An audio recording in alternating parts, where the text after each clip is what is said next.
So guys हम बात करने वाले हैं कि मेटलर्जी ये चैप्टर के अंदर कितने मोस्ट इंपॉर्टेंट क्वेश्चन है जो हमें एग्जाम में पूछे जा सकते हैं।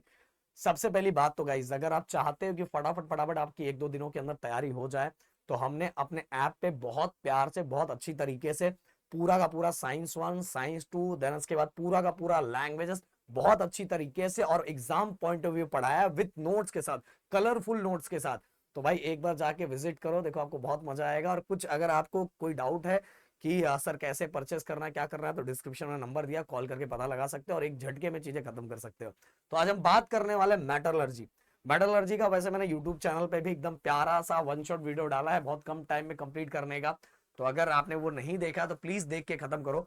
हम बात करेंगे, देखो, physical property of metal, physical property of non metal. Physical property मतलब दो दो तीन तीन, मतलब एटलीस्ट कम से कम 4 फिजिकल प्रॉपर्टी मेटल के लर्न कर लो, 4 फिजिकल प्रॉपर्टी नॉन मेटल के लर्न कर लो। इसके बाद केमिकल प्रॉपर्टी इतना कुछ करने की जरूरत नहीं है। रिएक्टिविटी सीरीज का ये जो डायग्राम है ये आपको दिमाग में रहना चाहिए, ओके। जिससे रिएक्शन, अगर रिएक्शन इसमें करना है तो बस 21 का करो, वैसे जिससे नहीं होता छोड़ दो रिएक्शन को।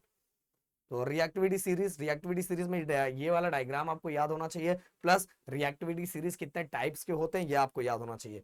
फिर इसके बाद अगर हम बात करें, और बाकी मैंने बोला अगर रिएक्शन रिएक्शन जो कर सकता है वो 21 से करे, बिल्कुल नहीं करोगे तो भी कोई पंगा नहीं है। समझ में आ रहा है। इसके बाद हाँ, basic principle of metallurgy, concentration of ore में विल फ्लैट टेबल मेथड। फिर इसके बाद हमारा मैग्नेटिक सेपरेशन मेथड, फिर फोर्थ फ्लोटेशन मेथड, फिर इसके बाद हमारा लीचिंग हो गया।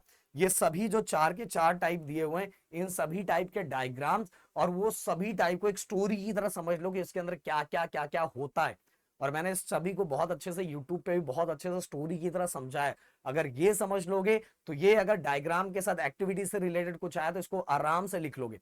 तो इसको इस तरह से लर्न करना है, एक स्टोरी की तरह, इसके अंदर वर्किंग क्या हो रहा है, क्या हो रहा है, क्या मिल रहा है, बस इतना याद करो, फिर डायग्राम के साथ आपका काम हो जाएगा। बस ऐसे ही रट्टा मारने की जरूरत नहीं है।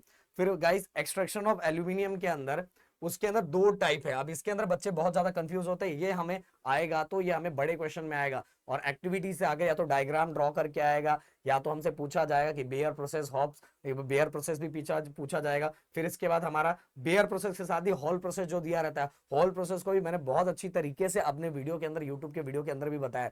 तो ये मोस्ट इंपॉर्टेंट क्वेश्चन है, क्योंकि ये क्वेश्चन क्या होता है, हमें बड़े क्वेश्चंस में आने के चांसेस रहते हैं। और इसी के टोटल 2, इसके अंदर 2 मेथड से इसको, सबसे पहले एक्सट्रैक्शन ऑफ एल्यूमिनियम में जो एल्यूमिनियम का ओर होता है, ओर जहां से वो निकलता है, मतलब उसके ना, उसको हम ये बोल सकते हैं उसके दादाजी।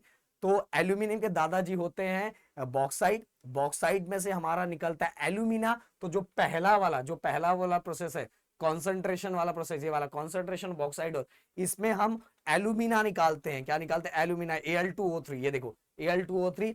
फिर इसके बाद अगले प्रोसेस के अंदर जो हमारा इलेक्ट्रोलाइटिक रिडक्शन ऑफ एल्यूमिना है, तो एल्यूमिना से हम क्या बनाते हैं? एल्यूमिनियम। तो ये दोनों प्रोसेस का काम एक ही चीज का है कि हमें क्या बनाना है, एट द लास्ट हमें एल्यूमिनियम बनाना है। पर ये दोनों प्रोसेस अलग अलग है, जिसको भी मैंने अपने वीडियो के अंदर कंप्लीट किया है। तो ये प्रोसेस देखना बहुत ज्यादा इंपॉर्टेंट है विद डायग्राम के साथ, ओके। और रिएक्शन को भी कैसे करना है मैंने उसके अंदर आपको बताया। इसके बाद रोस्टिंग एंड कैल्सिनेशन का डेफिनेशन विद एक इसके साथ कर लो, हो जाएगा। और बाकी यहाँ इतना कुछ है नहीं। हाँ, ये प्रिवेंशन ऑफ कोरोजन की ये टाइप। गैल्वेनाइजिंग में क्या होता है, बस इतना, एक एक लाइनों का ये समझ लो। टिनिंग में किसको किस पे डिपॉजिट किया जाता है, एनोडाइजिंग में किस पे क्या होता है, किसके जगह पे मतलब एनोड ऐसा करवाया जाता है जिसके ऊपर एनोडाइजिंग प्रोसेस होता है। ये बस आपको याद होना चाहिए स्टोरी के फॉर्म में। फिर इसके इलेक्ट्रोप्लेटिंग और अलॉइंग का ओनली डेफिनेशन, और इसके अंदर ये जो कॉपर का दिया हुआ है, कॉपर के बारे में जो रेशियो दिया हुआ है, सॉरी मैं ब्रोंज, कॉपर बोल रहा हूँ। ब्रोंज के अंदर कितना कितना प्रोपोर्शन कॉपर का होता है और कितना प्रोपोर्शन टीन का होता है, ये आपको पता रहना चाहिए। इसके साथ स्टेनलेस स्टील के अंदर कितना प्रोपोर्शन आयरन का होता है, क्रोमियम का होता है, कार्बन का होता है, ये बस आपको पता रहना चाहिए। इतना आपने कर लिया, ये चैप्टर आपका पूरी तरह से खत्म हो जाएगा और आपको इस चैप्टर के पूरे मार्क्स मिलेंगे। और गाइज, अगर आप देखना चाहोगे तो मैंने इसका वीडियोस भी बनाया है, और अच्छी तरीके से देखना चाहोगे, एकदम फ्रेश तरीके से देखना चाहोगे, तो फटाक से चले जाओ हमारे ऐप पे और वहां मिल जाएगा। तो मिलते हैं नेक्स्ट वीडियो में। Thank you so much guys. जय हिंद एंड जय महाराष्ट्र दोस्तों।